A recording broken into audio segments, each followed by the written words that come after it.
Hello, എല്ലാവർക്കും നമ്മുടെ പവിത്രം സീരിയലിൻ്റെ ഇന്നത്തെ പ്രൊമോ വീഡിയോയിലോട്ട് പോയാലോ?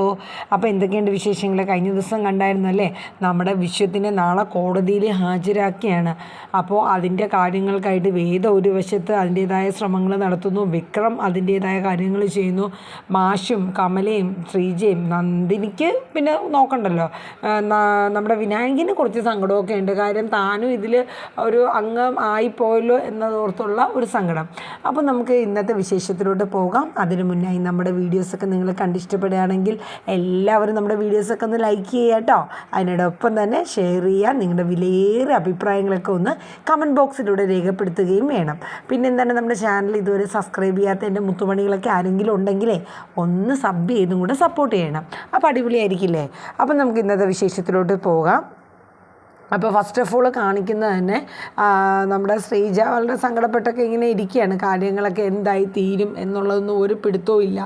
അച്ഛൻ്റെ അടുത്ത് പറയുന്നുണ്ട്, അച്ഛ ആരെങ്കിലും ഏർപ്പാട് ചെയ്യണം, കാര്യം വിശ്വേട്ടൻ അത്ര പോലും ഒരു ധൈര്യം ഇല്ലാത്ത ഒരാളാണ് ജയിലിൽ കിടക്കുക എന്നുള്ളത്. അങ്ങനെ വിക്രം വന്നു കഴിഞ്ഞപ്പോൾ മാഷ് ചോദിക്കുന്നുണ്ട്, നീ പോയിട്ട് എന്തെങ്കിലും നീ ചെയ്തോ എന്ന് ചോദിക്കുമ്പോൾ, ഞാൻ ഇത് ആരാ ഇതിൻ്റെ പിന്നിലെന്ന് അറിയാൻ വേണ്ടി ചെന്നു. നീ എന്തെങ്കിലും ചെന്ന് തൊട്ടാൽ തന്നെ വിനാശമാണ്, നീ അതുകൊണ്ട് ഒന്നും ചെയ്യാണ്ടിരിക്കണം ഏറ്റവും നല്ലതെന്ന് നമ്മുടെ വിക്രത്തിൻ്റെ അടുത്ത് പറയാണ്.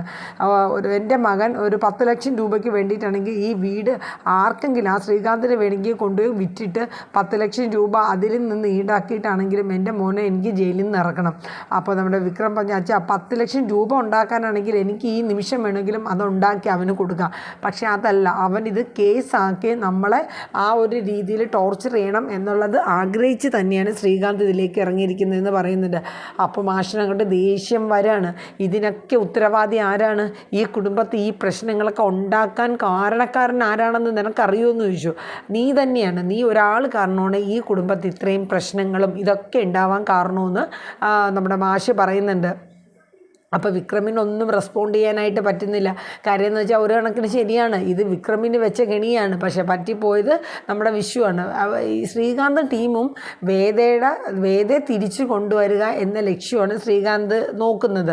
പക്ഷേ അതിന് നമ്മുടെ വിക്രമിനെ വച്ച് മുൻനിർത്തിക്കൊണ്ട് അവരുടെ കുടുംബത്തെ മൊത്തത്തിൽ ടോർച്ചർ ചെയ്യുകയാണ് നമ്മുടെ ശ്രീകാന്ത് ടീമും കൂടെ ചെയ്യുന്നത്. പക്ഷേ ഇതിൽ പാവം ഒരു സാധുവാണ് നമ്മുടെ വിശ്വം. ഒരു തെറ്റിലോട്ടും പോകാണ്ട് മറ്റുള്ളവരെ വേദനിപ്പിക്കാണ്ട് ശ്രീജയും അതേ ക്യാരക്ടർ തന്നെയാണ്. അപ്പോൾ അങ്ങനെയുള്ള ഒരു വ്യക്തിനെ ഇത്രയും ഒരു കെണിയിൽ പെടുത്തുക എന്ന് പറയുമ്പോൾ ഒരു വളരെ സങ്കടമുള്ള കാര്യം തന്നെയാണ്. അപ്പോൾ നമ്മുടെ വേദ നമ്മുടെ ശ്രീകാന്തിനെ കാണാൻ വീണ്ടും ഒരിക്കൽ കൂടി പോവാണ്. അപ്പോൾ അവിടെ ചെന്ന് അവിടെ വെയിറ്റ് ചെയ്യണം ശ്രീകാന്തിൻ്റെ ക്യാബിൽ. അപ്പോൾ ശ്രീകാന്തിൻ്റെ മാനേജർ പറയുന്നുണ്ട്, മാഡം വന്നിട്ടുണ്ടെന്ന്. അപ്പോൾ ശ്രീകാന്ത് അപ്പോൾ വന്നേ ഉള്ളൂ. അപ്പോൾ ശ്രീകാന്ത് ചോദിക്കുന്നുണ്ട്, വർഷയാണോ എന്ന് ചോദിച്ചപ്പോൾ പറഞ്ഞ അല്ല, ശ്രീകാന്ത് എന്തോ സൈഡിലെന്തോ പോയിക്കായിരുന്നു. അപ്പോൾ പോയിട്ട് തിരിച്ചു വന്നപ്പോഴാണ് മാനേജർ ഇത് പറയുന്നത്, ക്യാബിനിൽ മാഡം വെയിറ്റ് ചെയ്യുന്ന. വർഷയാണോന്ന് ചോദിച്ചപ്പോൾ അല്ല, വേദ മേഡം എന്ന് പറയുന്നുണ്ട്. അപ്പോൾ ഇങ്ങനെ ചിന്തിച്ചിട്ട് ക്യാബിൻ്റെ അകത്തോട്ട് കയറി പോകണേ. എന്താണ്, എന്നെ വെല്ലുവിളിച്ചിട്ട് പോയ ആളാണല്ലോ. അപ്പോൾ വേദം ഒന്നും മിണ്ടിയില്ല. ശ്രീകാന്തിൻ്റെ ഒരു പരിഹാസ ചോദ്യമായിരുന്നു അത്.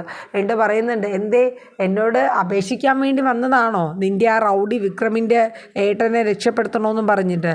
വേദയ്ക്ക് ശ്രീകാന്തിൻ്റെ ഈ സംസാര രീതികളൊന്നും ഇഷ്ടപ്പെടുന്നില്ല.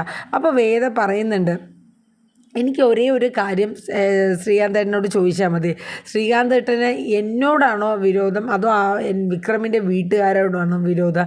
എന്നോട് എന്തെങ്കിലും പകയുണ്ടെങ്കിൽ അത് എന്നോട് തീർത്താൽ പോരെ, അവരെന്ത് പഠിച്ചു? അതും ആ സാധു മനുഷ്യൻ, ഒരു തെറ്റും ചെയ്യാത്തൊരു മനുഷ്യനാണ്. എന്തിനാണ് ആ വ്യക്തിനെ കൂടെ ഇതിലോട്ട് ശ്രീകാന്ത് ഏട്ടൻ ഉൾപ്പെടുത്തുന്നത്? ഞാൻ ഉൾപ്പെടുത്തി ആ കുടുംബം മൊത്തം കുളം തോണ്ടും.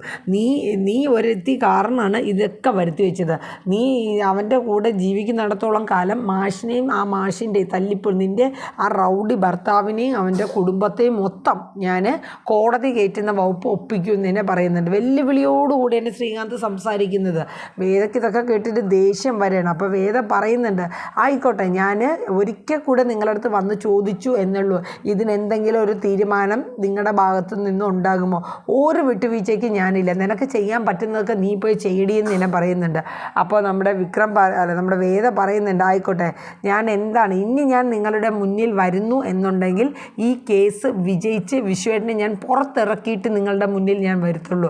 കോടതിയിൽ നിങ്ങൾ ഇതിന് ഉത്തരം പറയേണ്ടി വരും. അപ്പോൾ നമ്മുടെ ശ്രീകാന്ത് പറയുന്നുണ്ട്, ഓ നിനക്ക് കോടതിയിൽ വാദിക്കാനായിട്ട് ചിലപ്പോൾ ദർശൻ ഉണ്ടാകുമായിരിക്കും. ആയിക്കോട്ടെ, ദർശൻ നിൻ്റെ കേസ് വാദിച്ച് ജയിക്കാൻ പറ്റുമെങ്കിൽ ജയിച്ചോ. എടി വിത്ത് എവിഡൻസോട് കൂടിയാണ് ഞാൻ ഈ ഇതിലോട്ട് ഇറങ്ങിയത്. എല്ലാ തെളിവുകളും വിശ്വത്തിനെതിരാക്കി വച്ചിട്ട് തന്നെയാണ് ഞാൻ കോടതിയിൽ വരാൻ പോകുന്നതെന്ന് നമ്മുടെ ശ്രീകാന്ത് പറയുന്നുണ്ട്.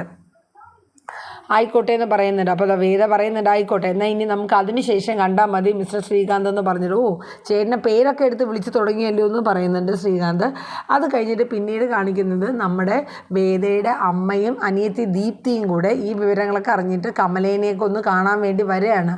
അപ്പോൾ വീട്ടിലെത്തി കഴിഞ്ഞപ്പോഴത്തേക്ക് കാറ് വന്ന് നിർത്തി ഇറങ്ങി വന്ന് നമ്മുടെ നന്ദിനിയാണ് മുറ്റത്ത് നിൽക്കുകയാണ്. അപ്പോൾ തന്നെ നന്ദിനി പറഞ്ഞു, ഇത് ആരൊക്കെയാണ് വന്നിരിക്കുന്നത്, വരൂ ഞങ്ങൾ കാത്തിരിക്കുകയായിരുന്നു എന്ന് പറഞ്ഞിട്ട് അവരുടെ അടുത്ത് കയറി വരുമ്പോൾ നന്ദിനി ഓടി അമ്മയുടെ അടുത്ത് ചെന്ന് കമലയുടെ അടുത്ത് ചെന്നിട്ട്, അമ്മ ഇതേ ആരൊക്കെ വന്നിക്കണേന്ന് നോക്ക്. അപ്പോൾ ശ്രീജയും നന്ദിനിയും കമലയും മാത്രമേ വീട്ടിലുണ്ടായിരുന്നുള്ളൂ. അപ്പോൾ നമ്മുടെ വേദയുടെ അമ്മയും പിന്നെ ആരാണ് നമ്മുടെ ദീപ്തി അനിയത്തിയും കൂടെ വന്നു. അപ്പോൾ വന്നപ്പോൾ തന്നെ നന്ദിനി പറഞ്ഞു, എന്തായാലും വന്നത് നന്നായി, നിങ്ങളെ ഞങ്ങൾ അങ്ങോട്ട് വന്ന് കാണാതിരിക്കുകയായിരുന്നു, നിങ്ങൾ എന്ത് പണിയാണ് കാണിച്ചത്, നിങ്ങളോട് എന്ത് ദ്രോഹം ചെയ്തത്. നന്ദിനി അങ്ങോട്ട് തകർക്കായിരുന്നു. അപ്പോൾ നമ്മുടെ വേദയുടെ അമ്മ പറഞ്ഞു, ഞങ്ങൾ അറിഞ്ഞുകൊണ്ടൊന്നും ചെയ്തതല്ല, ഞങ്ങൾക്ക് അറിയില്ല ഇതിനെക്കുറിച്ച്. അപ്പോൾ ദീപ്തി പറഞ്ഞു, അതെ ഇവിടെ നിങ്ങളെ വീട്ടിൽ വരുമ്പോൾ നിങ്ങൾ പറയുന്നത് നിങ്ങളുടെ ആൾ ഒന്നും ചെയ്തിട്ടില്ലെന്ന്, ഞങ്ങളുടെ വീട്ടിൽ ഞങ്ങളുടെ ചേട്ടൻ പറയുന്നു വിശ്വേട്ടൻ ഇങ്ങനെ പൈസ 10 ലക്ഷം രൂപ കട്ടെടുത്തു എന്ന് പറയുന്നത്, ഞങ്ങൾ എന്താ ചെയ്യണേ, ഞങ്ങൾ അറിഞ്ഞുകൊണ്ടൊന്നും അല്ല. അപ്പോൾ നന്ദിനി പറയുന്നുണ്ട്, നീ ആൾ കൊള്ളാമല്ലോ, അച്ഛൻ്റെ അതേ ഒരു ധൈര്യവും കാര്യമൊക്കെ നിങ്ങൾക്കും വന്നുവല്ലോ എന്ന് പറഞ്ഞിട്ട് നന്ദിനി കളിയാക്കുന്നുണ്ട്. അപ്പോൾ ആ സമയത്ത് നമ്മുടെ ശ്രീജ കരഞ്ഞുകൊണ്ട് പറയുന്നുണ്ട്, നമ്മളൊക്കെ പാവങ്ങളാണ്, നിങ്ങൾക്ക് പണവും പദവിയും ഒക്കെ ഉണ്ടല്ലോ, പക്ഷേ ഒരു കാര്യം ഓർക്കണം, എൻ്റെ വിശ്വേട്ട ഒരു തെറ്റും ചെയ്തിട്ടില്ല. അപ്പോൾ കമല പറയുന്നുണ്ട് വേദയുടെ അമ്മയുടെ അടുത്ത്, നിങ്ങളിപ്പോൾ വന്നത് എനിക്ക് ഒരു സന്തോഷ വാർത്തയും കൊണ്ടാണ് വന്നിരുന്നെങ്കിൽ നിങ്ങൾ വന്നതിൽ എനിക്ക് സന്തോഷം ഉണ്ടാവുള്ളായിരുന്നു. എൻ്റെ മോന് കോടതിയിൽ ജാമ്യം കിട്ടി, അവൻ പുറത്തിറങ്ങി എന്ന് പറഞ്ഞുകൊണ്ടാണ് നിങ്ങൾ വന്നിരുന്നുവെങ്കിൽ നിങ്ങൾ അങ്ങനെ ചെയ്ത് നമ്മുടെ ശ്രീകാന്തിൻ്റെ അടുത്ത് ഈ കേസ് പിൻവലിക്കണം എന്ന് പറഞ്ഞിട്ടാണ് നിങ്ങൾ വന്നിരുന്നെങ്കിൽ അതൊരു ഇതായിരുന്നു, എനിക്ക് എന്നിട്ട് സംസാരിച്ചാൽ മതിയെന്ന് കമല പറഞ്ഞു. അപ്പോൾ ദീപ്തിക്ക് ദേഷ്യം വന്നു. അപ്പോൾ നമ്മുടെ ദീപ്തി പറയുന്നത് എന്താണെന്ന് വെച്ചാൽ, കേട്ടില്ലേ അമ്മയ്ക്ക് അന്ന് ഞാൻ പറഞ്ഞില്ലേ, വീട്ടിൽ നിന്ന് ഇറങ്ങിയപ്പോൾ തന്നെ ഞാൻ പറഞ്ഞു വേണ്ടിയില്ല പോവേണ്ടിയില്ല എന്ന്. അപ്പോൾ വേദയുടെ അമ്മ പറഞ്ഞു, അതല്ല ഞങ്ങളുടെ അവസ്ഥ മനസ്സിലാക്കണം, നിങ്ങളെ പരിഹസിക്കാനോ കളിയാക്കാനോ അല്ല ഞങ്ങൾ വന്നത്, അതറിഞ്ഞപ്പോൾ ഒന്ന് വന്ന് കാണണം സമാധാനിപ്പിക്കണമെന്ന് തോന്നി വന്നതാണെന്ന് പറഞ്ഞിട്ട് ഞങ്ങൾ പോവാമെന്ന് പറഞ്ഞ് വേദയുടെ അമ്മയും അനിയത്തിയും കൂടെ പോകാനായിട്ട് ഇറങ്ങിയത് നമ്മുടെ ശ്രീജ വിളിച്ചിട്ട് ഒന്നും കൂടെ പറയും, ഒന്ന് നിൽക്കണേ എന്ന് പറഞ്ഞിട്ട് പറയും, നിങ്ങളുടെ സ്ഥാനത്ത് ഞങ്ങളാണെങ്കിൽ നിങ്ങൾ ആ പടി പോലും ഞങ്ങളെ കയറ്റില്ല, ഞങ്ങൾ അങ്ങനത്തെ ഒരു ബഹുമാനക്കുറവൊന്നും നിങ്ങളോട് കാണിച്ചില്ല. പക്ഷേ നിങ്ങളൊരു കാര്യം മനസ്സിലാക്കണം, എൻ്റെ വിശ്വേട്ടനെ എങ്ങനെയാണെങ്കിലും നിങ്ങൾ ഒന്ന് പറഞ്ഞ് മനസ്സിലാക്കിപ്പിച്ച് നിങ്ങളാക്കണം. ഇപ്പം നിങ്ങൾക്ക് എത്രത്തോളം വിശ്വാസം വരുമെന്നുള്ളത് എനിക്കറിയില്ല, വിശ്വേട്ടൻ പൈസ എടുത്തിട്ടില്ല എന്ന് പറഞ്ഞാൽ, പക്ഷേ ഈ വീട്ടിലുള്ള ഞങ്ങൾക്കും അതിനേക്കാൾ ഉപരി നിങ്ങളുടെ മകൾ വേദയ്ക്കും വിശ്വാസമാണ്. കാര്യം വിശ്വേട്ടൻ ആ പൈസ എടുക്കില്ല എന്നുള്ളത്. അതുകൊണ്ട് വേദ എന്ത് റിസ്ക് എടുത്തിട്ടാണെങ്കിലും വിശ്വേട്ടനെ പുറത്തിറക്കാൻ വേണ്ടി ശ്രമിക്കുമെന്ന് പറയുന്നുണ്ട്. അപ്പോൾ അത് കേട്ടിട്ട് അവർ പോവാണ്. അത് കഴിഞ്ഞിട്ട് നമ്മുടെ വിക്രമും നമ്മുടെ ജോസഫും കൂടെ ജയിലിൽ ചെന്നിട്ട് നമ്മുടെ വിശ്വത്തിനെ കാണുകയാണ്. അന്ന് നടന്ന സംഭവങ്ങളൊക്കെ ഒന്നും കൂടെ ഒന്ന് വിശ്വേട്ടാന്ന്. അപ്പം വിശ്വം പറയുന്നുണ്ട്, എടാ അന്ന് ഞാൻ പറഞ്ഞതുപോലെയൊക്കെ തന്നെ ഇങ്ങനെ ഞാൻ ബാങ്കിൽ നിന്ന് ഇറങ്ങി എൻ്റെ മുന്നിൽ വെച്ച് ക്യാഷ് എണ്ണി അതിൻ്റെ അകത്ത് വെച്ച് ലോക്ക് ചെയ്തിട്ട് എൻ്റെ കയ്യിൽ താക്കോല് തന്നു, ഞാൻ നേരെ ബാങ്കിലെത്തി. അവിടെ എത്തിക്കഴിഞ്ഞപ്പോഴേക്കും ഒരാൾക്ക് തലയിറക്കം വന്നപ്പോൾ ഞാൻ പെട്ടെന്ന് പിടിച്ചപ്പോൾ ബാഗ് എൻ്റെ തൊട്ടടുത്ത് തന്നെ വെച്ചു. എന്നിട്ട് പിന്നെ ഞാൻ ബാഗും കൊണ്ട് അകത്ത് ചെന്നപ്പോൾ പൂട്ട് തുറന്നപ്പോൾ അവർ നോക്കുമ്പോൾ പ്ലെയിൻ ഇതാണ്. അപ്പോൾ നമ്മുടെ വിക്രം പറഞ്ഞു, ജോസഫേ അപ്പോൾ കാര്യം ഓക്കെയാണ്, ഈ ബാഗ് നിലത്ത് വെച്ച സമയത്ത് ഈ സംഭവം ബാഗ് മാറ്റിയിരിക്കുകയാണ്. വിശ്വം പറയുന്നുണ്ട്, എനിക്കിതൊന്നും അറിയില്ല വിക്രം, എനിക്ക് പേടിയായിട്ട് പാടില്ല, നീ എന്തെങ്കിലും ചെയ്യണേന്ന് പറഞ്ഞു. കാര്യം ഒരു അസാധുവാണ് നമ്മുടെ വിശ്വം, അത് അത്രയ്ക്കേ ഉള്ളൂ, അത്ര ധൈര്യമേ ഉള്ളൂ. അപ്പോൾ വിക്രം പറഞ്ഞു, വിശ്വേട്ടൻ എന്തായാലും സമാധാനിക്ക്, നമുക്ക് എന്തെങ്കിലും വഴി കണ്ടെത്താമെന്ന് പറഞ്ഞിട്ട് ജോസഫ് ഇവർ തിരക്കി പോവാണ്. അങ്ങനെ അന്ന് ആ തലയിറങ്ങി വീണ ആളിനെ കണ്ടുകിട്ടാണ്. കണ്ടിട്ട് അവനെ നേരെ വർക്ക്ഷോപ്പിൽ കൊണ്ടുവന്ന് ജോസഫ് ഇട്ട് കൊടുക്കുകയാണ് വിക്രമിൻ്റെ മുമ്പിൽ. എന്നിട്ട് 2 കൊടുക്കുകയാണ്. കൊടുത്തിട്ട് സത്യം പറയടാന്ന് പറഞ്ഞു. എനിക്കറിയില്ല എന്ന് പറഞ്ഞു. അപ്പോഴേക്കും വിക്രം അടിക്കാൻ വേണ്ടിയിട്ട് ഇങ്ങനെ പിടിച്ച് ചവിട്ടി കിടത്തിയിട്ട് അടിക്കാൻ വേണ്ടി ഓങ്ങണത്. അവൻ പറയും, സാറേ എനിക്കറിയില്ല, ഒരു സാറ് പറഞ്ഞു ഇന്നതുപോലെ ഇങ്ങനെ വീണമെന്നും. എന്നിട്ട് അത് കഴിഞ്ഞിട്ട് ആ മാറ്റുന്ന ബാഗ് അവിടെ ഒരു കാറിൽ ഒരാൾ വന്ന് ഇങ്ങനെ കൊണ്ടുപോവുകയാണ് ചെയ്തത്. അപ്പോൾ വിക്രം ആ ഫോട്ടോ കാണിച്ചു കൊടുക്കുമ്പോൾ ഈ ശ്രീകാന്തിൻ്റെ ഫോട്ടോ കാണിച്ചു കൊടുക്കുന്നത്. ഈ ആളാണോ ആ ബാഗ് മേടിച്ചതെന്ന് ചോദിക്കുമ്പോൾ അതെ സാറേ ഈ ആളാണ് പറഞ്ഞത്, അല്ല ഈ ആളാണ് ആ ബാഗ് കൊണ്ടുപോയത്, എന്നോട് പറഞ്ഞത് വേറൊരു സാറ്, അതായത് ആ കമ്പനിയിലെ മാനേജറാണ്, ശ്രീകാന്തിൻ്റെ കമ്പനിയിലെ മാനേജറാണ് അയാളടുത്ത് കാര്യങ്ങളൊക്കെ വിളിച്ച് പറഞ്ഞ് ആക്കിയത്. എനിക്ക് അതിൻ്റെ പൈസയും കിട്ടി സാറേ, എനിക്ക് അതല്ലാണ്ട് ഒന്നും അറിയില്ല എന്ന് പറയുന്നുണ്ട്. അപ്പോൾ വിക്രമിനും രാജേട്ടനും ജോസഫിനും കാര്യങ്ങളുടെ ഗൗരവം എത്രത്തോളാണെന്ന് മനസ്സിലായി. പിന്നെ വിക്രം വന്ന് വീട്ടിൽ രാത്രി കിടക്കുകയാണ്. എന്ത് ചെയ്യും, വിശ്വേട്ടനെ ഇനി എങ്ങനെയാണ് ഇറക്കുക, ഒരു ഐഡിയ ഇല്ല. അപ്പോൾ നമ്മുടെ വേദ വരാണ്. അപ്പോൾ വിക്രം പറയുന്നുണ്ട്, എനിക്ക് ഇച്ചിരി സമാധാനവും സ്വസ്ഥതയും താട്ടെ, ഞാൻ ഇച്ചിരി സ്വൈര്യമായിട്ടിരിക്കട്ടെ, നീ ഇപ്പം എന്തിനാ ഇങ്ങോട്ട് വന്നേ? അപ്പോൾ വേദ ചെന്നിട്ട് പറയുന്നുണ്ട്, ഇന്ന് അമ്മയും ദീപ്തിയും വന്നപ്പോൾ നന്ദിനിയേട്ടത്തി കുറച്ച് ക്രൂരമായിട്ടൊക്കെ സംസാരിച്ചു വിക്രം എന്ന് പറയുന്നുണ്ട്. അതിനിപ്പോൾ ഞാൻ എന്താ വേണ്ടത്, പിന്നെ അവരങ്ങനെ സംസാരിക്കില്ലേ? അപ്പോൾ പറയുന്നുണ്ട്, അല്ല ശ്രീകാന്ത് ഏട്ടൻ ചെയ്തതിന് അവരെന്ത് പിഴച്ചു? അപ്പോൾ വിക്രം പറയുന്നുണ്ട്, നീ ഒന്ന് ആലോചിക്കണം, ഒരു തെറ്റും ചെയ്യാത്ത അവരുടെ മൂത്ത മകൻ ആ ജയിലിൽ കിടക്കുന്ന, പിന്നെ അവരതല്ലാണ്ട് അതിൽ കൂടുതൽ പറഞ്ഞില്ലെങ്കിലല്ലേ അതിശയുള്ളൂ. അപ്പോൾ നമ്മുടെ വേദ പറയുന്നുണ്ട്, അതായിക്കോട്ടെ, നാളെ വിശ്വേട്ടന് വേണ്ടിയിട്ട് എന്തെങ്കിലും ഏർപ്പാട് ചെയ്തോ, വക്കീലിനോ മറ്റോ? ഇല്ല. അതെന്ത് ചെയ്യാത്തത്? നാളെ കോടതിയിൽ അപ്പോൾ ആരാ ഹാജരാവണേ? അത് നാളെ ഞാൻ രാവിലെ റെഡി ആയിക്കോളാം. അപ്പോൾ വിക്രം ഇത്രയും നേരം എന്താ ചെയ്തത്? അത് ഇതിൻ്റെ തെളിവ് എന്താണ് സത്യാവസ്ഥ എന്നുള്ളത് കണ്ടെത്താൻ വേണ്ടി പോയി. എന്നിട്ട് കണ്ടെത്തിയോ? അപ്പം പറയുന്നുണ്ട്, അന്ന് ആ ബാങ്കിൽ തലയിറങ്ങി വീണ ആളിനെ കെട്ടി അയാളെ വായുന്നതിന് സത്യങ്ങളെല്ലാം മനസ്സിലാക്കിയെന്ന് പറഞ്ഞപ്പോൾ വേദ പറയുന്നുണ്ട്, ശരി ആയിക്കോട്ടെ, അതൊരു നല്ല എവിഡൻസ് തന്നെയാണ്. നാളെ എന്തായാലും വിക്രം ഇനി എന്തായാലും വക്കീലിനെ തപ്പണ്ട, ഞാനെല്ലാം റെഡിയാക്കിയിട്ടുണ്ട്. വിശ്വേട്ടന് വേണ്ടിയിട്ട് നാളെ ഒരു വക്കീൽ ഹാജരാകും എന്ന് പറയുന്നുണ്ട്. അപ്പോൾ വിക്രമിൻ്റെ ഒരു സന്തോഷം. അപ്പോൾ വിക്രം ചോദിക്കുന്നുണ്ട്, നീ ആരെ ഏർപ്പാട് ചെയ്തേ? അപ്പോൾ പറയും, അഡ്വക്കേറ്റ് വേദ ശങ്കർ എന്ന് പറയും. അപ്പോൾ അവനൊരു ചിരി ഇരിക്കും, എന്ത് നീയോ വിക്രം?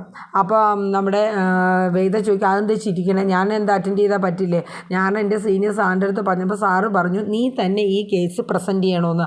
അപ്പോൾ വേദ പറയുന്നുണ്ട്, എനിക്ക് ഈ കേസ് ഇവിടെ ഇപ്പോൾ ദീപ്തി അമ്മയും കൂടെ വന്നപ്പോൾ നന്ദിനിയേട്ടത്തിയുടെ ആ ഒരു പെർഫോമൻസും കൂടെ കണ്ടപ്പോൾ എനിക്ക് വാശിയാണ് വിക്രമേ, ഈ കേസ് ഞാൻ തന്നെ കോടതിയിൽ പ്രസൻറ്റ് ചെയ്ത് വിശ്വേട്ടനെ ഞാൻ പുറത്തിറക്കും. അത് എനിക്ക് ആരോടുള്ള വൈരാഗ്യമല്ല, പക്ഷേ ഞാനും ശ്രീയേട്ടനും തമ്മിലുള്ള ആ ഒരു വെല്ലുവിളിയാണ്, അതെനിക്ക് നേരിട്ട് ജയിച്ച് എനിക്ക് വിശ്വേട്ടനെ പുറത്തിറക്കിയേ പറ്റുള്ളൂ. അങ്ങനെ നേരം വെളുത്തു. ശ്രീജ കോടതിയിൽ നിൽക്കുകയാണ്. അപ്പോഴേക്കും വേദയും വിക്രമും കൂടെ വരുന്നു. വേദ കോടതിയിലോട്ട് ഇറങ്ങാനുള്ള തയ്യാറെടുപ്പോടു കൂടിയാണ് വരുന്നത്. അപ്പോൾ വിക്രം പറയുന്നുണ്ട് ശ്രീജേട്ടത്തി വിശ്വേട്ടന് വേണ്ടിയിട്ട് വേദയാണ് ഇന്ന് ഇറങ്ങുന്നത്. അത് കേട്ടപ്പോൾ ശ്രീജയ്ക്ക് വലിയ സന്തോഷമായി. അപ്പോൾ എന്നിട്ട് വേദ പറയുന്നുണ്ട്, ചേച്ചി ധൈര്യമായിട്ടിരിക്കും ശ്രീജേട്ടത്തി, നമ്മുടെ വിശ്വേട്ടനെ രക്ഷപ്പെടുത്തി നമ്മൾ ജയിക്കും നമ്മൾ ഈ കേസെന്ന് പറയുന്നുണ്ട്. അപ്പോൾ നമ്മുടെ ശ്രീജ ചോദിക്കുന്നുണ്ട്, വേദ ഞാൻ ഒന്നും കൊണ്ട് ചോദിക്കുന്നതല്ല, നിനക്ക് ഒറ്റയ്ക്ക് ഈ കേസ് ഹാൻഡിൽ ചെയ്യാൻ പറ്റുമോ മോളെ എന്ന് ചോദിക്കുന്നുണ്ട്. ഒരു കുഴപ്പമില്ല ശ്രീജേട്ടത്തി, ധൈര്യമായിട്ടിരുന്നുള്ളൂ, വിശ്വേട്ടനെ ഞാൻ പുറത്തിറക്കി കൊണ്ടുവന്നിരിക്കുമെന്ന് പറയുന്നുണ്ട്. എന്നിട്ട് പറയുന്നുണ്ട്, ഇത് ഞാനും എൻ്റെ ഏട്ടനും തമ്മിലുള്ള ഒരു വെല്ലുവിളിയാണ് എന്ന് പറഞ്ഞിട്ട് വേദ വിക്രമിനോട് പറയുന്നുണ്ട്, വാ വിക്രം നമുക്ക് ആ സാക്ഷിനെ ഒന്ന് കണ്ട് സംസാരിക്കുക എന്താണെന്ന്. അപ്പോൾ ഇന്നത്തെ ഏകദേശം ഒരു ഇൻട്രോയിൽ ഇതൊക്കെയാണ് വരുന്നത്. നമ്മുടെ പവിത്രം സീരിയൽ ഇനി അടുത്ത ദിവസങ്ങളിൽ എന്തൊക്കെ കിഡിലൻ പ്രൊമോയാണ് വരുന്നതെന്ന് നിങ്ങൾ കണ്ടോളൂ കേട്ടോ. അപ്പോൾ ഇന്നത്തെ വീഡിയോസ് എല്ലാവരും ഒന്ന് കാണുക, സപ്പോർട്ട് ചെയ്യുക മുത്തുമണികളെ. എല്ലാവർക്കും ഒരു ശുഭരാത്രി പറഞ്ഞുകൊണ്ട് നിർത്തുന്നു.